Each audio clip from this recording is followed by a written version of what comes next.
এখনি আহল বহল ক্ৰীড়াংগন আৰু তাৰ মাজত অতি বিতুপনকৈ সজা এটি দুমহলীয়া পকী মণ্ডপ পেভিলিয়ন। সমগ্ৰ এছিয়া মহাদেশৰ ভিতৰতে অন্যতম প্ৰাচীন খেলা-ধূলা তথা সাংস্কৃতিক কাৰ্যসূচী ৰূপায়ণৰ বাবে নিৰ্মাণ কৰা এই ব্যৱস্থা। অসমৰ উজনি ভাগত অৱস্থিত এই ঐতিহাসিক স্থাপত্য বিশেষৰ নাম ৰংঘৰ। উত্তৰ পূব ভাৰতৰ সূৰ্য উঠাৰ দেশ অসম নদ নদী সেউজীয়া গছলতিকা আদি অনুপম প্ৰাকৃতিক বৈচিত্ৰ্যৰাজিৰে সুশোভিত এখনি ৰাজ্য। এই অসম প্ৰদেশত সুদীৰ্ঘ ৬০০ বছৰ জুৰি শাসন কৰা টাই আহোমসকলৰ দিনতে ব্ৰহ্মপুত্ৰৰ দুয়োপাৰ সাৱটি অসম ৰাজ্যৰ ভৌগোলিক পৰিসৰ তথা ৰাজনৈতিক সামাজিক আৰু সাংস্কৃতিক ভেটি নিৰ্মাণ হৈছিল। কৃষিজীৱী চহা অসমীয়াৰ এক কৃষিভিত্তিক আচাৰ অনুষ্ঠান হিচাপে বিহুৰ গীত নৃত্যৰ অনুষ্ঠান একালত আছুতীয়াভাৱে গছৰ তলত তথা মুকলি পথাৰত উদযাপিত হৈছিল। সেই বিহুক আহোম ৰাজবংশৰ ৩০ সংখ্যক ৰজা স্বৰ্গদেউ ৰুদ্ৰসিংহই ৰাজহুৱা মঞ্চত পৰিৱেশনৰ বাবে আমন্ত্ৰণ কৰিলে। এইদৰেই পথাৰৰ বিহু ৰংঘৰৰ বাকৰিলৈ আহি কালক্ৰমত বিহু অসমৰ জাতীয় উৎসৱলৈ পৰ্যবেসিত হ'ল।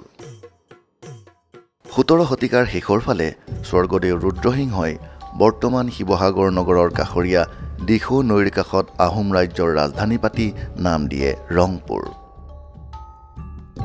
ৰংপুৰৰ ৰূপহী পথাৰত এইজনা স্বৰ্গদেৱে কাঠ বাঁহেৰে দুমহলীয়া এটি ঘৰ নিৰ্মাণ কৰি নাম দিয়ে ৰংঘৰ।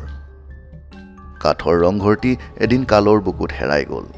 সেই স্থানতে ১৭৪৬ খ্ৰীষ্টাব্দত আহোমৰ ৩২ সংখ্যক ৰজা প্ৰমত্ত সিংহই বৰ্তমানে থকা এই পকী ৰংঘৰটি নিৰ্মাণ কৰে। প্ৰায় ৩০০ বছৰ বয়স স্পৰ্শ কৰা এই ৰংঘৰ আজি সমগ্ৰ অসমীয়াৰ এক আদৰৰ আপুৰুগীয়া সম্পদ। শিৱসাগৰ নগৰৰ পৰা মাত্ৰ ৩ কিলোমিটাৰ নিলগত এইটি ৰোডৰ কাষতে অৱস্থিত ৰংঘৰটিয়ে অতি সহজেই যিকোনো লোকৰে দৃষ্টি আকৰ্ষণ কৰিব পাৰে।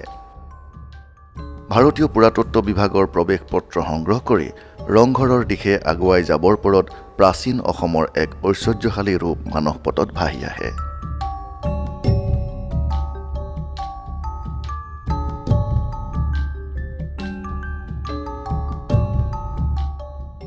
ৰঙচুৱা ইটাৰে সজা ৰংঘৰটি দুমহলীয়া।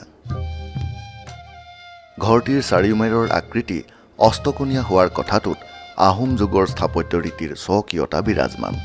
মূধচৰ দুয়ো দিশে মগৰ অথবা ড্ৰেগনৰ দৰে মুখযুক্ত এখনি নাও আকৃতিৰ স্থাপত্য সংযোজিত। মধ্যস্থানত ৩টি দৌল আৰ্হিৰ স্থাপত্য নিৰ্মাণ কৰি তাৰ ওপৰত নৃত্যৰতা নাৰীৰ ভাস্কৰ্যৰে অলংকৰণ কৰা হৈছে। ৰংঘৰটিৰ দুয়োটা মহলা সমান জোখৰ আৰু একে আৰ্হিৰে সজা হৈছে। উত্তৰা দক্ষিণাকৈ ইয়াৰ দৈৰ্ঘ্য ২২ মিটাৰ আৰু প্ৰস্থ ১১ মিটাৰ, উচ্চতা ৬ মিটাৰ। মূল ঘৰটিৰ পৰা বাহিৰত দক্ষিণ দিশে খটখটি সংযোজিত হৈ আছে ওপৰৰ মহলালৈ অহা যোৱা কৰিবৰ বাবে। এই খটখটিৰ গাঁথনিটো লক্ষ্য কৰিলে দেখা যায় এই অংশটি হাতীৰ পিঠিত উঠা নমা কৰিবৰ চলহুৱাকৈ নিৰ্মাণ কৰা হৈছে, যাতে ৰজা ডা ডাঙৰীয়াই হাতীৰ পিঠিৰ পৰা পোনে পোনে ওপৰৰ মহলালৈ যাব পাৰে।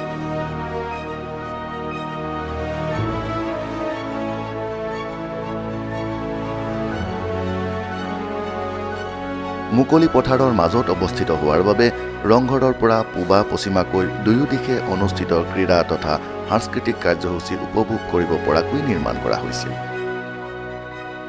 ৰংঘৰৰ বাকৰিত ৰজাৰ দিনত হোৱা খেল ধেমালিৰ কিছু উল্লেখনীয় দিশৰ কথা বুৰঞ্জীৰ পাতৰ পৰা এইদৰে জনা যায় যে নিৰ্দিষ্ট দিনৰ আগে আগে হাতী বৰুৱাৰ তত্বাৱধানত হাতীশালত হাতীক বৰা চাউল আৰু মাটিমাহ খুৱাই যুঁজৰ বাবে উন্মাদ কৰি তোলা হৈছিল। শেনচোৱা বৰুৱাৰ তত্বাৱধানত হেন চৰাইক প্ৰশিক্ষণ দিয়া হৈছিল বাউলি দি আকাশত উৰি থকা কণুৱা চৰাই ধৰিবৰ বাবে। উল্লেখনীয় যে আহোম ৰাজত্বকালত হাতীৰ প্ৰতিপালন তথা চিকিৎসা বিষয়ত হস্তি বিদ্যাৰ নৱ নামেৰে এখনি গ্ৰন্থ ৰচনা কৰা হৈছিল। বনৰীয়া শেন চৰাই ধৰি প্ৰশিক্ষণ দিয়া সম্পৰ্কত শেনচোৱা পুথি ৰচিত হৈছিল।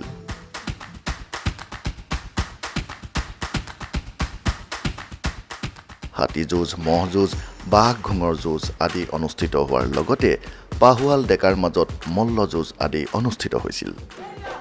খেলা ধূলাৰ লগতে বহাগৰ বিহুটিক ৰংঘৰৰ বাকৰিত 7 দিন ধৰি উদযাপন কৰা হৈছিল, য'ত অসমৰ ইমূৰ সিমূৰৰ পৰা অহা ডেকা গাভৰুৱে অংশগ্ৰহণ কৰিছিল। ৰাজকীয় পৃষ্ঠপোষকতাত হোৱা এই বৰ্ণাঢ্য ক্ৰীড়া আৰু সাংস্কৃতিক কাৰ্যসূচী ৰংঘৰত উপবিষ্ট হৈ আহোম ৰজাই উপভোগ কৰিছিল। আহোম যুগৰ স্থাপত্য ভাস্কৰ্য শিল্পৰ এক গৌৰৱোজ্জ্বল চেনেকী এই ৰংঘৰ। প্ৰায় গোটেই ৰংঘৰৰ বেৰবোৰ বিভিন্ন ভাস্কৰ্যৰে সৌন্দৰ্য বৰ্ধন কৰা হৈছে। বিভিন্ন লতা, ফুল, জন্তু আদিৰ ভাস্কৰ্য নিৰ্মাণ চকুত পৰে। এই ভাস্কৰ্যসমূহ বেৰৰ কৰালত কাটি অথবা পোৰা মাটিৰে সজা।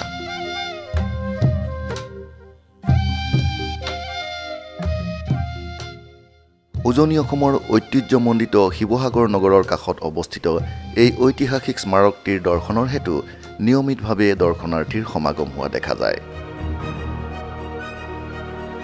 ৰংঘৰৰ দৰ্শনে প্ৰাচীন ঐতিহ্যৰ কথা সোঁৱৰায় তথা মনত ৰং আনন্দ যোগায়।